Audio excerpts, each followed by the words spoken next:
Olha, já que eu contei pra vocês que hoje a gente tem a presença dela pra bater papo, pra gente ouvir a história, entender como tudo começou, convido vocês também pra esse bate-papo e a gente roda a vinheta Papo de Mulher.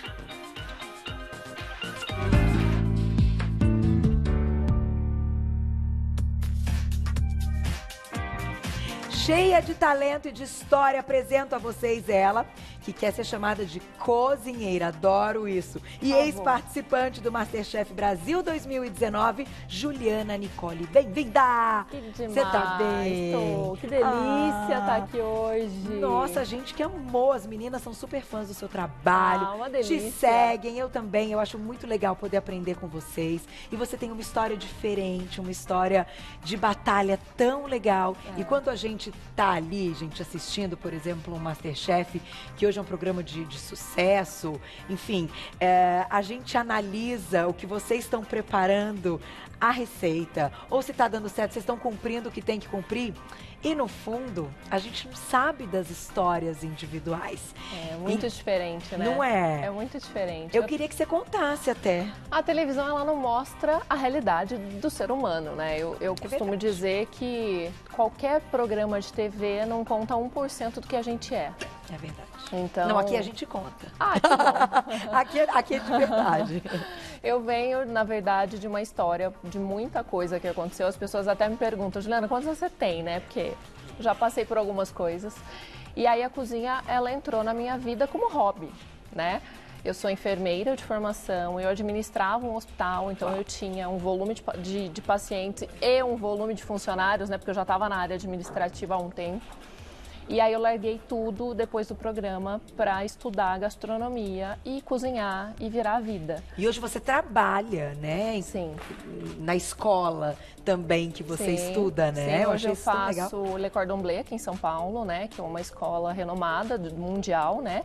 E eu fico no Le Cordon Bleu de segunda a sexta-feira, às vezes sábado, fazendo estágio, trabalhando e fazendo todas as outras coisas. Eu acho assim, pra gente aprender, a gente tem que estar disposto. Então, Disse tudo. eu não tenho tempo, eu não tenho nada. Se tem que ficar cedo, eu fico. Se tem que ficar à noite, eu fico. Eu acho que disposição é o que não falta. Não, e a curiosidade, né? Muda. Porque, imagina, gente, assim, do que eu li da sua história. Você teve um problema que te distanciou de muita coisa que você gostaria, né? Ligada a uma questão cirúrgica, né? E isso é difícil mesmo. E você teve que optar por uma carreira que era o que dava pra você seguir naquele momento. Na verdade, eu tenho duas histórias muito pontuais, né? Eu tive uma hérnia de disco na coluna cervical com 12 anos de idade, então eu quase fiquei tetraplégica. Usei colar cervical quase um ano. Então eu parei de fazer atividade física, parei de fazer muita coisa. Eu treinava, eu competia natação, eu tinha uma vida extremamente ativa. Olha. E aí eu tive que parar tudo e ir voltando aos poucos. Hoje eu não tenho consequência nenhuma disso, porque a recuperação é difícil e você tem que ter paciência. E depois de um tempo eu fazia nutrição no Rio de Janeiro, já estava na faculdade de nutrição, porque essa é uma área que eu sempre gostei, né? Comida pra mim, ela tem um outro olhar. Que legal. Né? E aí minha avó teve Alzheimer, eu larguei tudo pra cuidar dela. E aí eu fui fazer enfermagem, porque era o que dava para conciliar com o horário que eu tinha para ficar com ela. Entendi. Porque ela trocava o dia pela noite. Então a minha faculdade era tarde e eu ficava com ela no período da noite. E eu fui conciliando. Eu terminei a faculdade em julho, mas ela morreu em maio. Tudo casado, assim, tudo foi muito casado. Meu TCC foi Alzheimer, porque é uma doença hoje que acomete, a demência hoje acomete muita gente, né? E as pessoas não sabem muito lidar com tudo isso. E aí eu vim trabalhando com essa questão. Aí já estava formada, trabalhei em vigilância sanitária, epidemiológica, trabalhei em plano de saúde, trabalhei em hospital, fiz plantão 12x36, fui gerenciar a enfermagem, trabalhei no estado com 39 municípios, fui administrar um hospital e aí chegou um determinado momento que eu já sabia que eu queria mudar de profissão. Mas você já cozinhava? Como é que era a sua relação, então, com a comida nesse momento? A comida sempre foi algo muito específico na minha vida. Eu tenho hiperinsulinemia. Eu produzo mais insulina do que o normal, então eu faço hipoglicemia. As pessoas não sabem muito diagnosticar isso. Tá, pode contar, porque aqui é o lugar ideal pra gente Esse é o lugar para falar, né? É uma pré-diabetes. Então, assim, se você não cuidar agora, no futuro você pode ter uma diabetes. Eu tenho histórico de diabetes na família, aquela coisa, né? Vamos cuidar. eu tinha 18 para 19 anos, eu desmaiava de hipoglicemia. Então as pessoas falavam, você tem que comer. Não, você não tem que comer, você tem que entender o que está acontecendo com você. Tá. Até que eu descobri esse problema. E a dieta, a comida saudável virou algo muito mais natural do que forçado na minha vida. Tá. Então eu sou apaixonada por salada, por comida saudável. Meu dia a dia é muito mais saudável do que qualquer outra coisa. É óbvio que a gente gosta de comer alguma coisa diferente. E você, ainda mais... como cozinheira, você faz tudo? Tudo, né? Tudo. O que a pessoa pedir, tem que fazer. Mas acontece que eu fui aprendendo a lidar com isso, porque nem todo mundo sabe cozinhar saudável, então eu fui criando essa rotina. Minha mãe cozinha muito bem, minha avó cozinhava muito bem. Então, o que acontece? A cozinha era meu brinquedo de dias, assim, eu ficava lá no chão da cozinha brincando de cortar legumes, estava tudo bem. E a comida, ela virou meu hobby. Então, tem algum jantar em casa, eu faço. Tem alguma coisa, eu faço. Só terapia? Terapia. Eu amo montar pratos, eu amo elaborar alguma coisa. E o que eu mais gosto é de usar o que a gente tem na geladeira. Que as pessoas esquecem que legumes, verduras podem virar coisas diferentes. Então, por exemplo, dá para fazer macarrão de cenoura, dá para fazer, igual aconteceu no programa, um chuchu doce, né? O chuchu doce foi o caos, né? Porque virou um chuchu que virou no lugar do arroz doce. Olha isso, gente. E essa receita, inclusive, dá para fazer ela sem lactose, dá para fazer ela sem açúcar, dá para fazer um monte de coisa. Pois é, a diretora está dizendo que essa é uma das receitas mais comentadas, né? E vocês imaginam, agora vamos falar dos bastidores um pouco de MasterChef, que é muito divertido. E se você quiser e se sentir à vontade de contar alguma coisa que tenha acontecido, vocês imaginam os 3 jurados que a gente bem conhece. É desesperador. Ela chegando com o chuchu doce.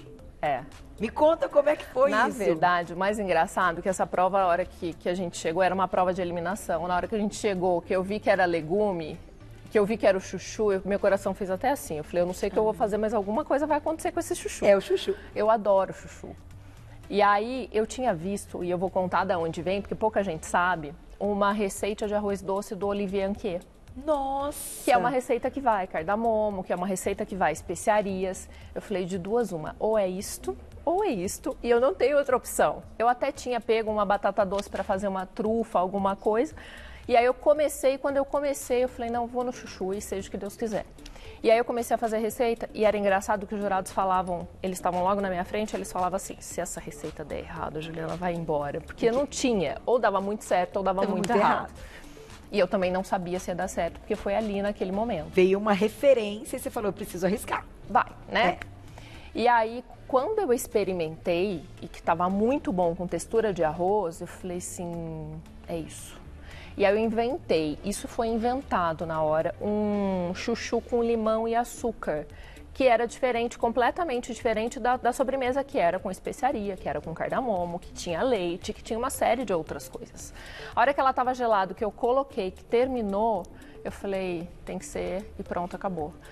E aí, na hora que os jurados foram provar, o Jacan foi o primeiro a provar, quando ele experimenta, ele olha pra mim, né, tipo, aquele suspense de master, né? E aí eu falo, mexe que tem um chuchu diferente. A hora que ele mexe, ele fala, a sobremesa muda completamente. E realmente ela muda completamente. Que legal! E aí esse dia foi até marcante pra mim, porque o Jacan disse que colocaria no seu restaurante, porque foi algo surreal, assim. Ah, não, mas nós temos que experimentar agora esse chuchu, né? A gente Flavinha? faz. Hein, Glaucia? Vamos ter que reproduzir aqui.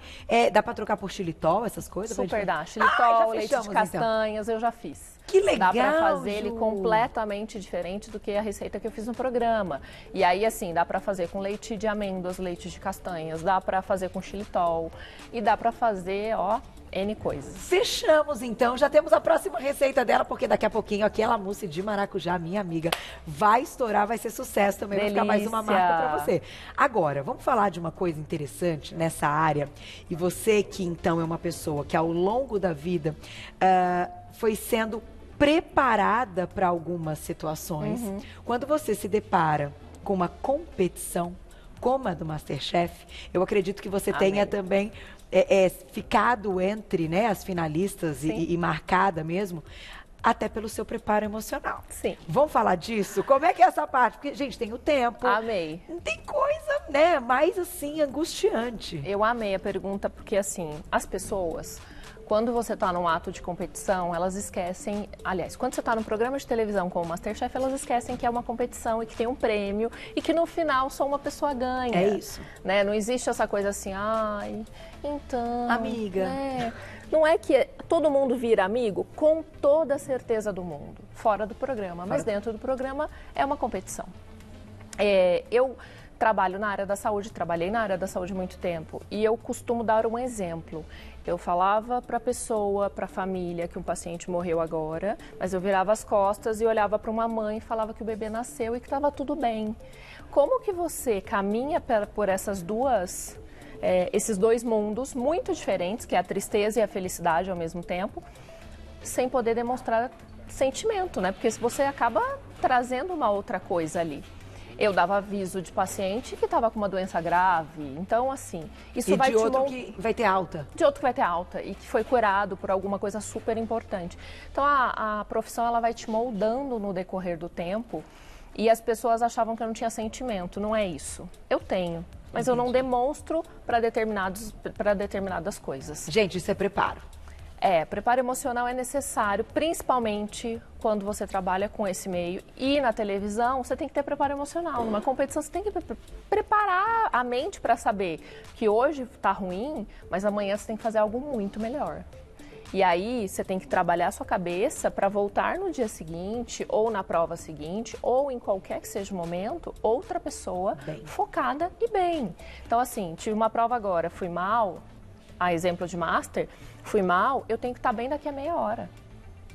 Porque tem a segunda chance que é gravada, enfim, que é feito até no mesmo dia, na sequência mesmo, né? Sim, então tem que estar bem na mesma hora. E é aquilo lá do tempo mesmo, né, que a Tudo gente é vê. aquilo, exatamente aquilo. 3 minutos, 45, não tem nada diferente do que vocês veem. Acho muito legal. Posso pedir um favor, Flavinho, antes de você responder?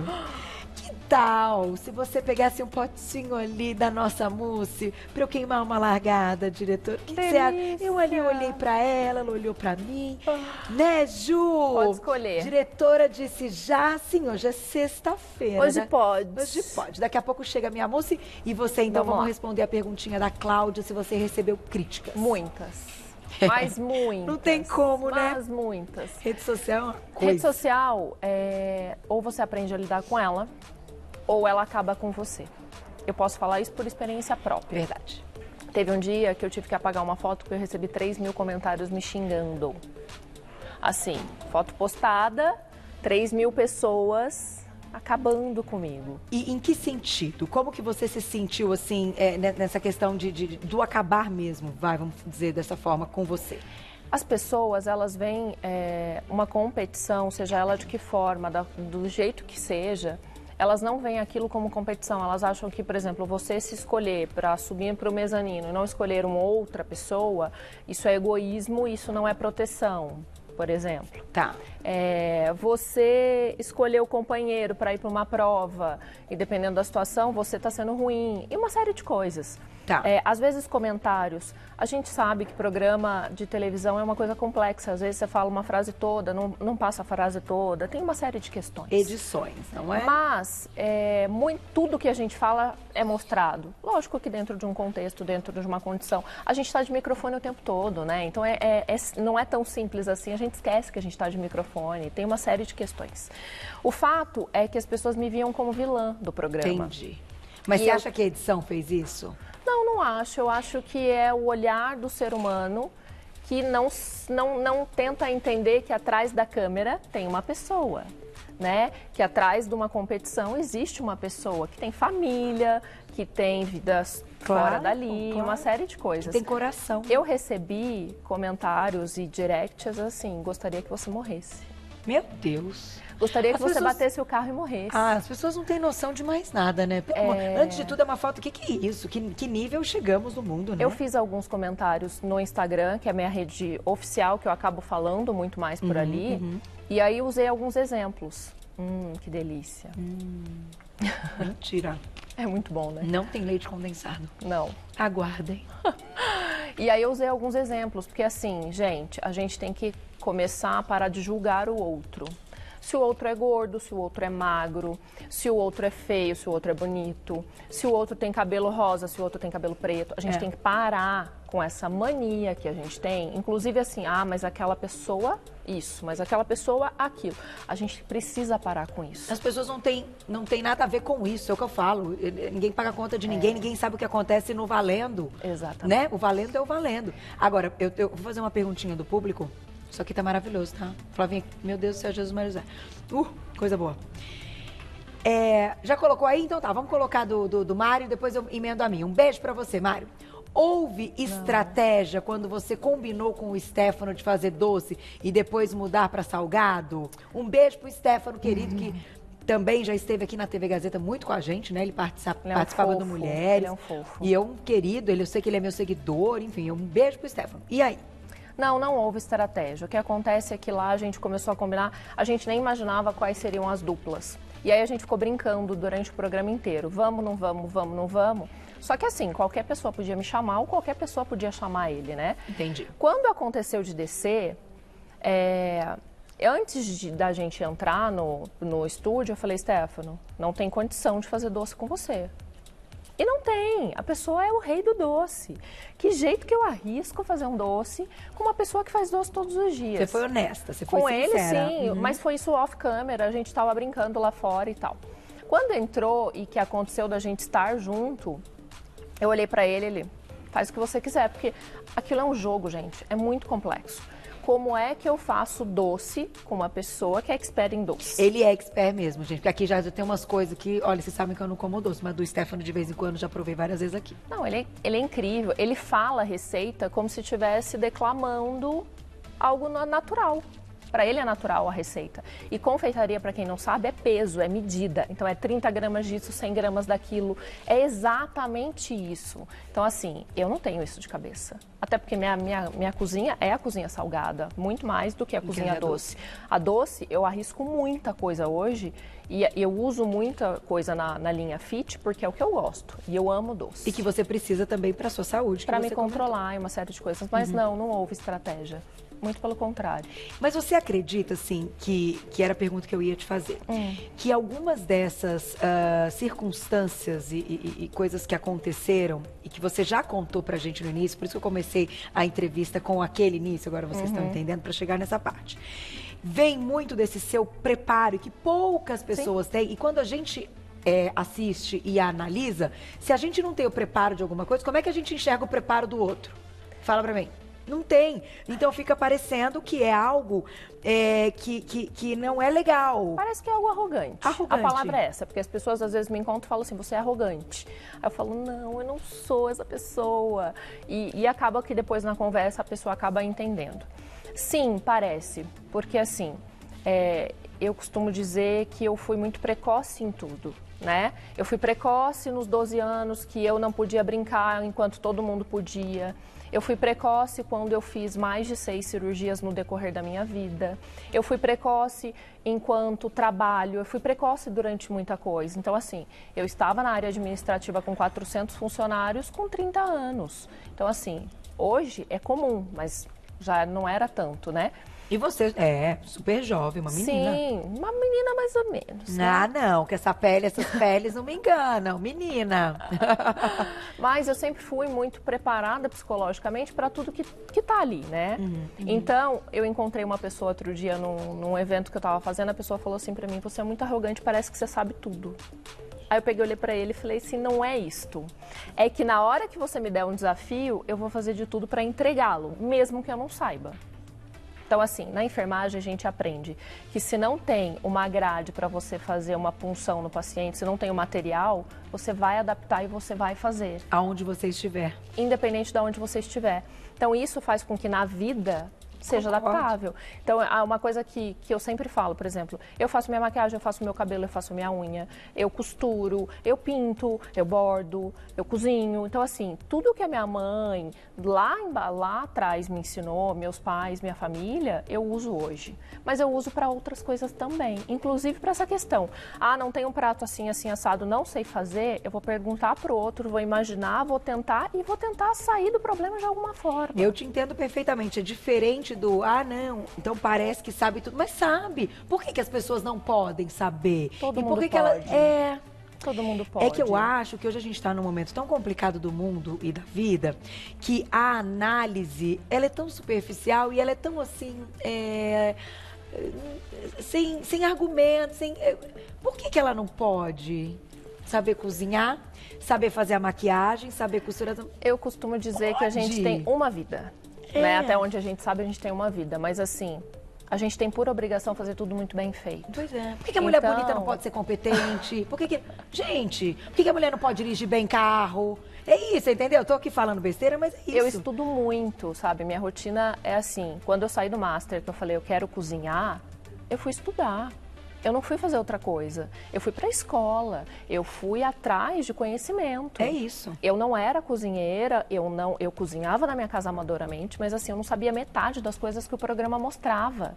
Eu falava assim, caramba, eu não sei isso. Eu chegava em casa, pegava livro e ficava estudando de madrugada. Ninguém sabe dessa outra parte. Ah, ninguém sabe. Ninguém sabe. Agora, tem que correr atrás, não adianta. Eu vou fechar nossa entrevista porque a gente vai lá pra cozinha preparar essa Cozinhar mousse de maracujá fit. Não consigo nem falar. E antes da mousse tem um leite condensado fit. Meninas, não percam isso. Vocês vão amar, tá delicioso. Flavinha vai levar pra lá.